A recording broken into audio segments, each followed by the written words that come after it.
नमस्कार। पिछली बार हमने जमा बात छोड़ी थी, मतलब व्यासदेव के हस्तक्षेप और धृतराष्ट्र पांडु विदुर के जन्म की कहानी पर। आज उसी को आगे बढ़ाते हैं। बिल्कुल। आज देखेंगे कि कैसे इन राजकुमारों का जीवन आगे बढ़ा, उनके विवाह हुए और पांडवों और कौरवों का जन्म, ये सब महाभारत की नींव कैसे बनी। हाँ, क्योंकि सिर्फ जन्म नहीं, उनके शुरुआती जीवन की घटनाएं भी बहुत महत्वपूर्ण थी। सही कहा। भीष्म के रहते हस्तिनापुर में समृद्धि तो थी, पर इन राजकुमारों का बड़ा होना काफी अलग था। पांडु धनुर्विद्या में आगे थे, धृतराष्ट्र शारीरिक बल में। और विदुर, वो तो धर्म और नीति में प्रखर थे। बिल्कुल।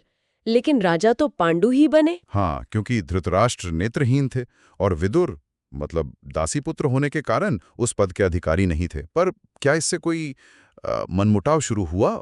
बड़े भाई के होते हुए छोटा राजा बना? हो सकता है। नियम तो साफ थे, पर मानवीय भावनाएं वो तो अलग होती है ना।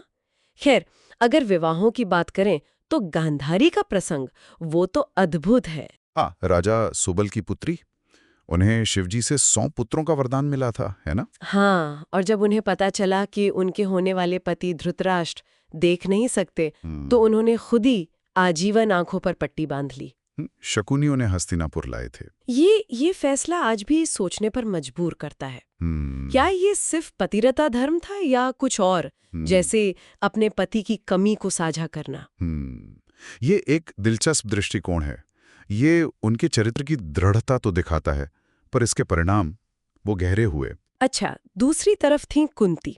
पृथा, शूरसेन की पुत्री, जिन्हें कुंती भोज ने गोद लिया था और उन्हें वो प्रसिद्ध वरदान मिला था दुर्वासा मुनि से। हाँ, कि वो किसी भी देवता का आवाहन कर सकती हैं पुत्र प्राप्ति के लिए। और इसी वरदान का प्रयोग उन्होंने विवाह से पहले किया, सूर्यदेव का आवाहन करके, जिससे कर्ण का जन्म हुआ। बिल्कुल, कवच कुंडल के साथ। लेकिन लोक लाज के डर से उन्हें कर्ण को नदी में बहाना पड़ा।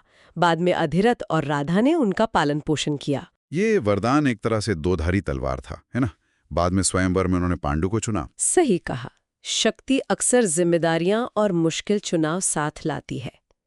फिर भीष्म ने पांडु के लिए एक और विवाह करवाया, मद्र नरेश की पुत्री माद्री से। तो इस तरह पांडु का परिवार पूरा हुआ। राजा बनकर उन्होंने दिग्विजय भी किया, कई राज्यों को अपने अधीन किया। हाँ, मगध, मिथिला, काशी, कई राज्य जीते। लेकिन फिर कहानी में वो दुखद मोड़ आया। वन में शिकार के दौरान वो ऋषि वाली घटना। हाँ, ऋषि किंदम और उनकी पत्नी मृग रूप में थे और पांडु ने अनजाने में उन्हें बाण मार दिया, ठीक उस समय जब वो साथ थे।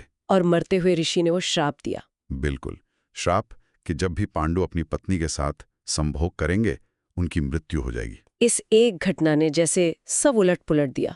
पांडु का जीवन निराशा से भर गया। संतान कैसे होगी, पितृऋण कैसे उतरेगा, हाँ, वंश कैसे चलेगा। यहीं पर कुंती का वो वरदान फिर काम आया। पांडु के कहने पर। हाँ, पांडु के आग्रह पर कुंती ने धर्मराज यम का आवाहन किया, जिससे युधिष्ठिर जन्मे, धर्म के प्रतीक। फिर वायुदेव से भीम, महाबली भीम। कहते हैं जिस दिन भीम पैदा हुए उसी दिन दुर्योधन का भी जन्म हुआ था। हाँ, ये बात आती है। और फिर इंद्रदेव से अर्जुन, सर्वश्रेष्ठ धनुर्धर। ये चुनाव भी देखिए कितने सोच समझकर किए गए।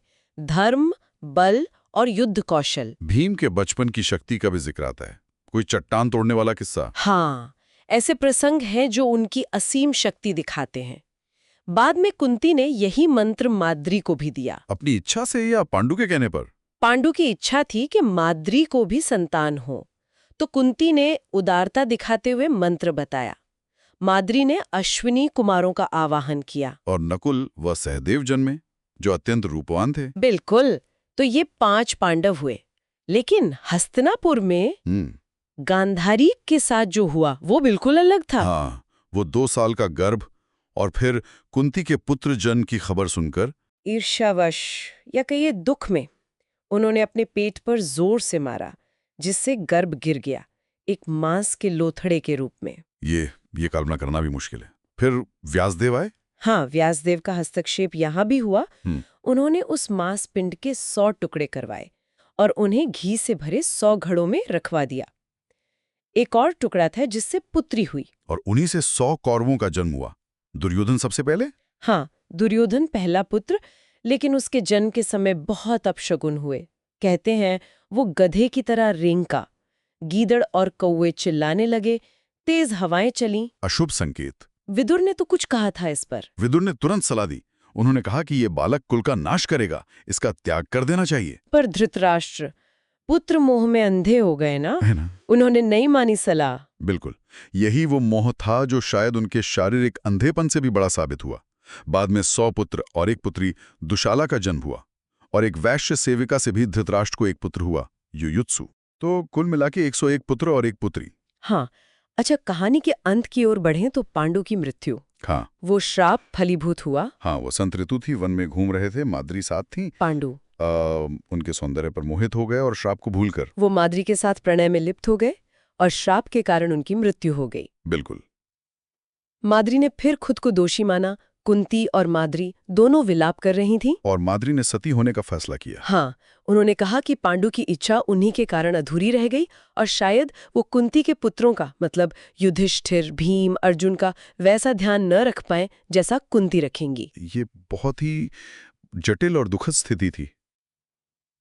कुंती ने उन्हें अनुमति दी। हाँ, भारी मन से माद्री पांडु के साथ ही चिता पर बैठ गईं। तो इस तरह इन असाधारण जन्मों, वरदानों, श्रापों के बीच कुरुवंश की 2 शाखाएं, पांडव और कौरव, अस्तित्व में आई, जिनके रास्ते शुरू से ही अलग दिख रहे थे। बिल्कुल, दुर्योधन के जन्म के वो अपशकुन, विदुर की चेतावनी जिसे अनसुना किया गया, और पांडु की इतनी दुखद मृत्यु, ये सब आने वाले बड़े संघर्ष की तरफ साफ इशारे थे।